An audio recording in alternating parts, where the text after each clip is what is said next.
most of the time, life appears to us to be completely solid and permanent.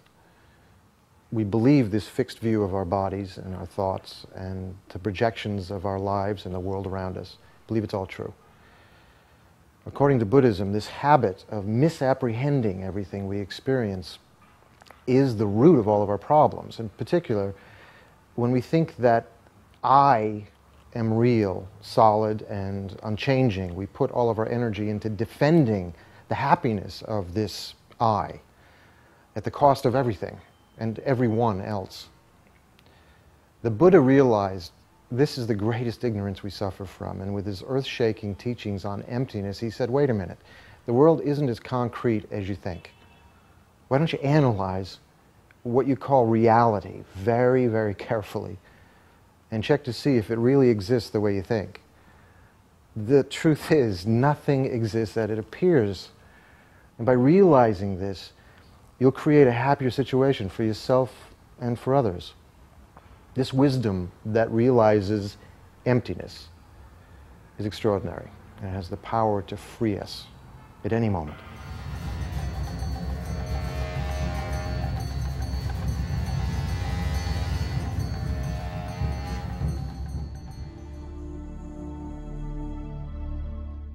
The Buddha's wisdom teachings on emptiness are complex and difficult teachings, not easy to understand. It's particularly important that one prepares the mind before listening to these teachings with an appropriate motivation that opens the mind to being able to understand and absorb them. This is similar to tilling the soil of a garden in order to be able to plant the seeds of enlightenment. Therefore, now, in your mind, make a strong determination, generate a strong motivation to be able to traverse the spiritual path, to understand the Buddhist teachings on emptiness, in order to free yourself from the bonds of samsara and to reach enlightenment in order to be able to also free all suffering living beings.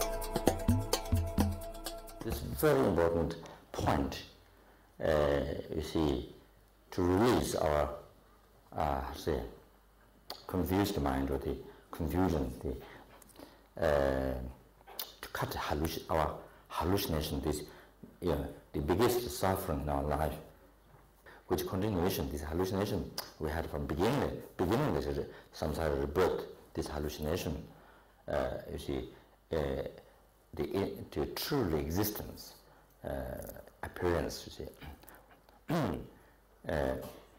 that which is apprehended by the root of samsara, which is apprehended by the ignorance, the king of the delusion. See, the ignorance, the mind not knowing the ultimate nature of the phenomena, such as the mind not knowing ultimate nature of the I, which is the root of samsara. So therefore, this is a very essential point to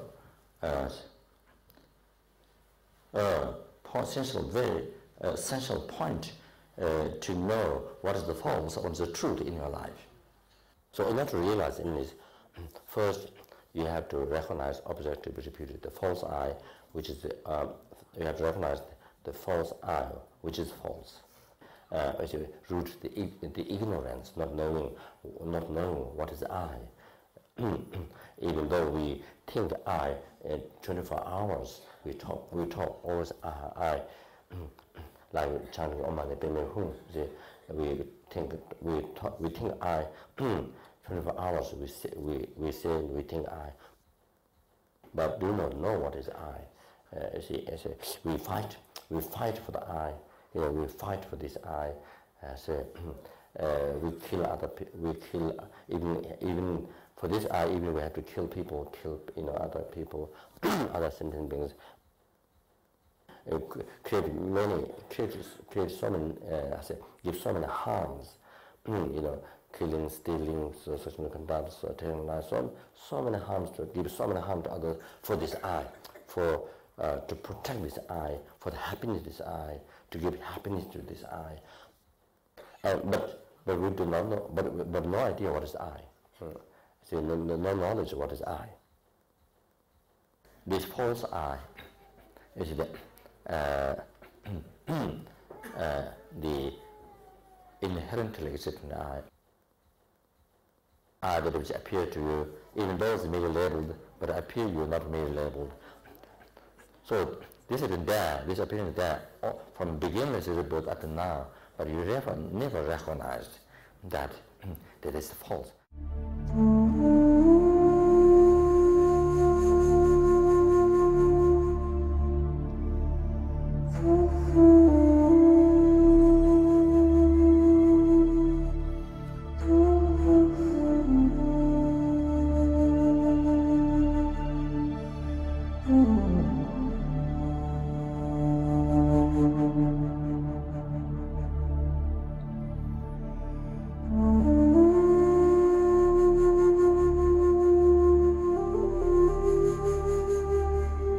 I suppose the ultimate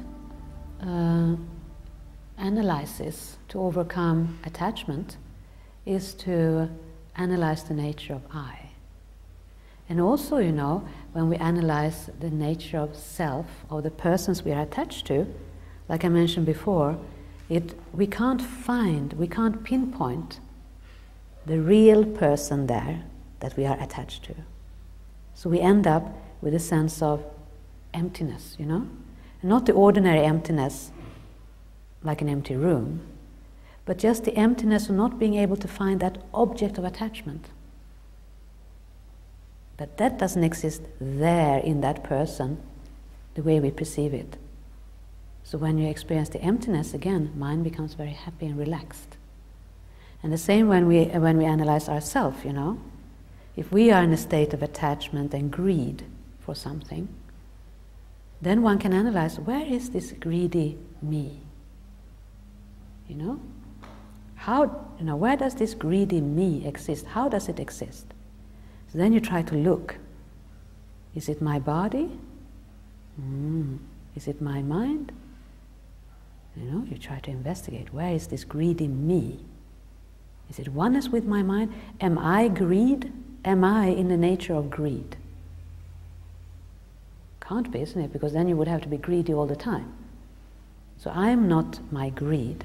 My greed is just a moment state of my mind. Okay? So who is greedy?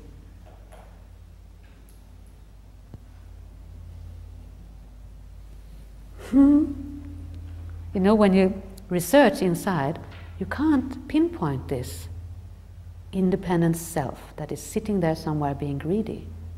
It's completely not there. Again, emptiness, space. Makes you feel happy. Suddenly, greed is gone because there's nobody there being greedy. And the emptiness is the ultimate method to eliminate negative states of mind, because they are based on a false view, When you research the correct view of the self, negativity goes, definitely goes. It has no foundation. It drops down, then wisdom comes. With wisdom, these negative states of mind doesn't have a chance. And with wisdom you feel satisfied. It satisfies you, it makes you content. You feel good inside, That's the ultimate solution to attachment and to negative states of mind. And this all have to be learned in meditation. So it's all part of meditation practice. But don't think that there are no methods to overcome negativities. In Buddhism, plenty of methods. It's just a matter of we need to practice it, you know.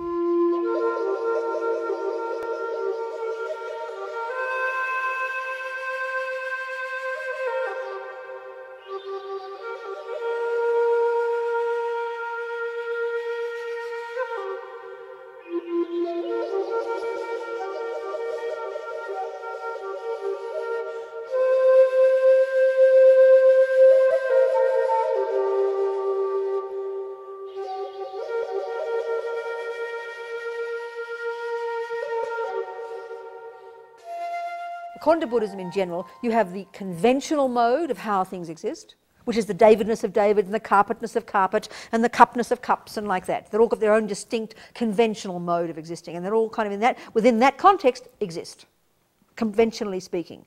Then you have the ultimate or final mode of existence of things, okay? And that's, if you like, the same for everything. So ultimately, Buddha would say, you cannot find inherent, self-existent glassesness. Glasses are empty of being inherent, findable, real, in and of themselves glassesness, which is how we grasp at everything, Buddha would say, due to this fundamental ignorance in our mind.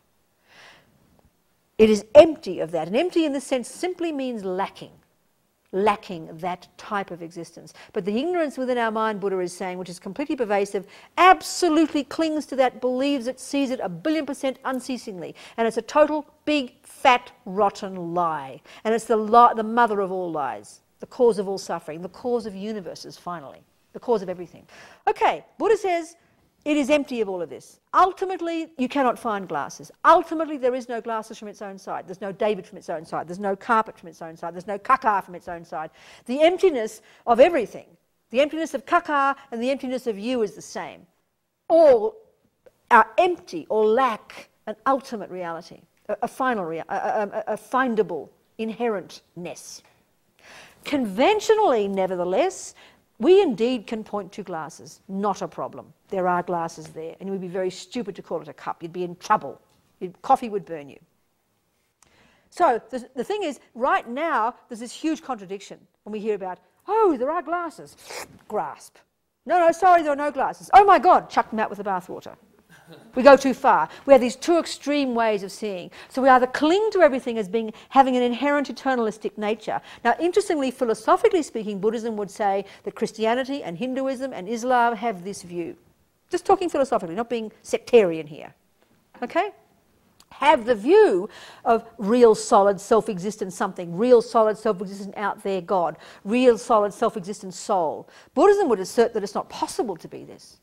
Buddhism would argue with the Christian and say, you've got the wrong end of the stick. Yes, there's God, but Buddha, but is interdependent. Everyone can become it, like I was saying before. It's just a philosophical discussion. And that the view we have of self-existent God out there and soul and absolute and permanent and inherent is a product of this fundamental ignorance that posits that, therefore doesn't see this.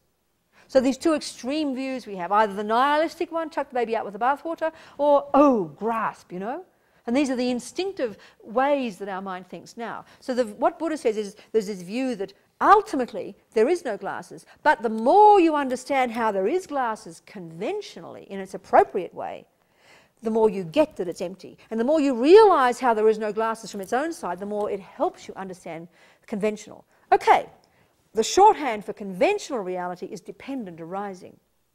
That means it's a dependent arising. It arose in dependence upon causes and conditions. Now, karma is causes and conditions for me.